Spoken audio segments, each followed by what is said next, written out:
I'm very aware of what the trolls are putting out there in regard to the ostrich farm in Edgewood, BC, Canada. So I want to give some clarification to some things that people are saying.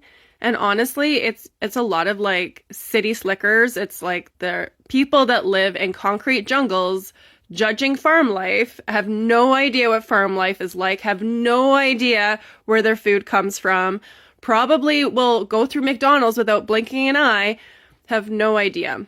Have no idea.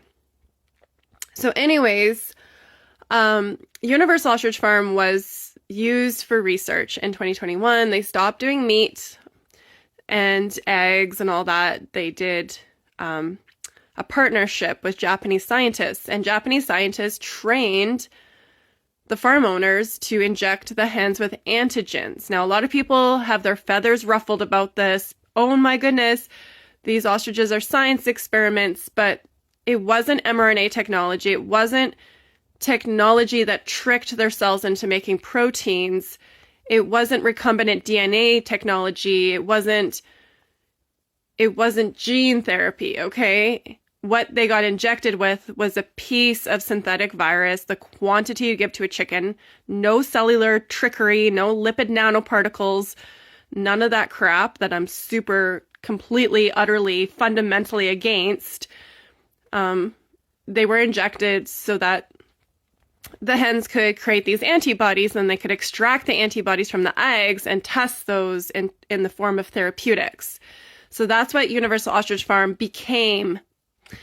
And then that research was purchased. So whether it was the patents that were purchased, or I'm not sure, the research development that was purchased, all of that went away from the public realm when that research was purchased, there was, intellectual property rights that needed to be protected. So everyone involved had to sign non-disclosure agreements. And I have no idea what's in that non-disclosure agreement, what they can or can't say about the research.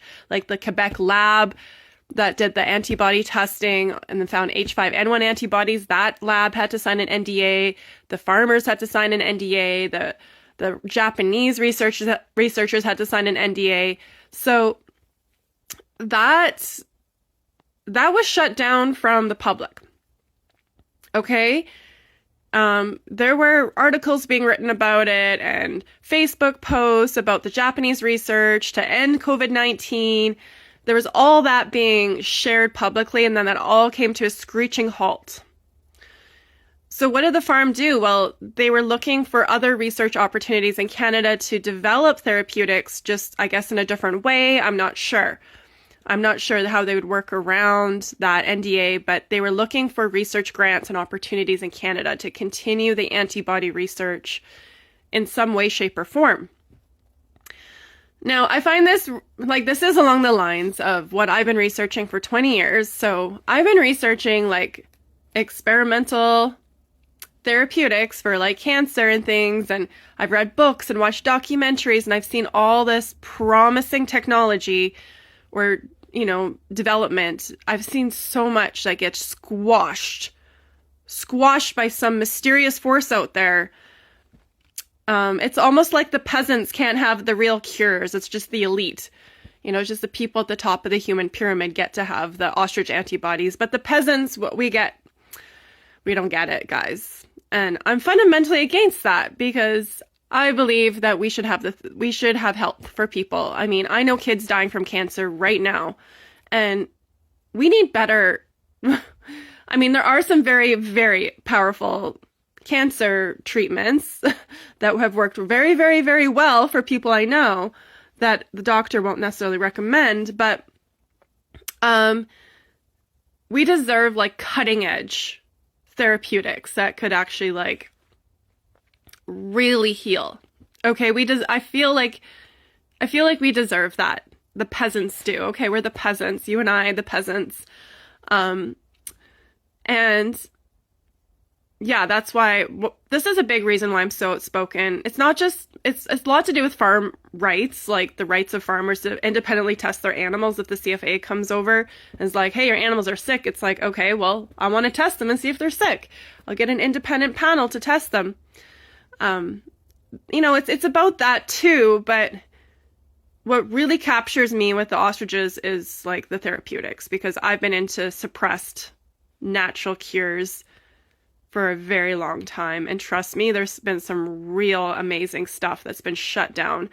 Mind you, you can still have access to some things. The things that they can't shut down, like intravenous vitamin C, all that stuff, they'll just mock and shame it. My cousin's a doctor, and when I mentioned intravenous vitamin C, he laid into me. We haven't talked since, because he said that's been, defrauded intravenous vitamin C. I'm like, I literally have friends that have survived cancer because of intravenous vitamin C. So, ugh. I'm so tired of the suppression in our world, because it's real, and I've been following it for well over 20 years. I can't tell you how many books on it, okay? I've looked at all the evidence of so many situations where we had cutting edge therapeutics that would have solved suffering. The elite don't care about us. They don't care about us. They don't care. And until we take back our power, because the systems only work because we comply. So as soon as we take back our power, we're going to have a totally different world. But they keep us divided and distracted. That's the other thing. Divide and conquer. It's worked for thousands of years by the rulers. It's like the rulers, like kings of the castles, don't want to get overthrown. So what do? They divide the population so they fight amongst themselves. Yeah, that's what goes on in our world. That's how our world works, guys. I've only been paying attention to this for freaking 20 years that my eyes have been open. And anyways, back to the trolls. I'm going so off on a tangent this morning. Back to the trolls.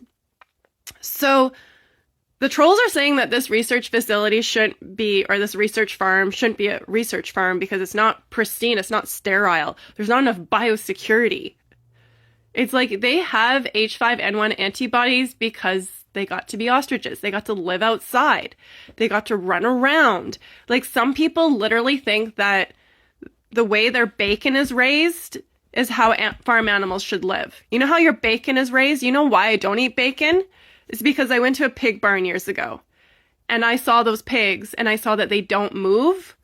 They don't get to see the sun. They never get to see the sun in their entire lives, because God forbid they get some natural vitamin D, because they'll get a disease along with it. So there's too many diseases out there. So the pigs have to be confined in this sterile environment. Well, as sterile as a farm environment can be.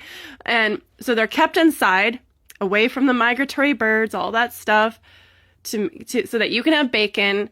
And they have no quality of life. Those animals have no quality of life. None. So that you can eat bacon.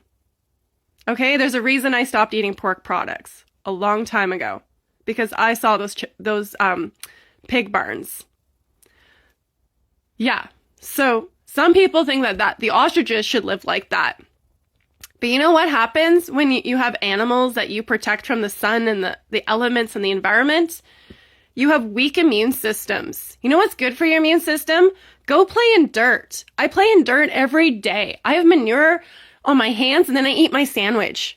You know what? And that's only served my immunity really well, because I get sick a whole lot less now that I'm just like living in the wild, exposed to dirt, exposed to all these pathogens and things that are going to kill me. Except I don't get killed like so many other people. You don't like drinking raw milk. Oh, that's going to kill me. Yeah, okay. Okay. You know how many people I know who drink raw milk like every single day of their lives, and they're like got a better immune system than anybody because they get like that good bacteria in their guts, you know? God forbid we build our microbiome by interacting with our environment. God forbid animals get to be animals and don't have to live in confined spaces. God forbid. But these city slickers, these concrete jungle people, have no clue what farm life is like. They have no clue what builds your immune system. I just find that really scary and funny and disturbing and everything all at once. Anyways, I'm running out of time on my video and I gotta go to do some work. So anyways, I just wanted to clarify that, it's good if a research facility has animals that get to be animals.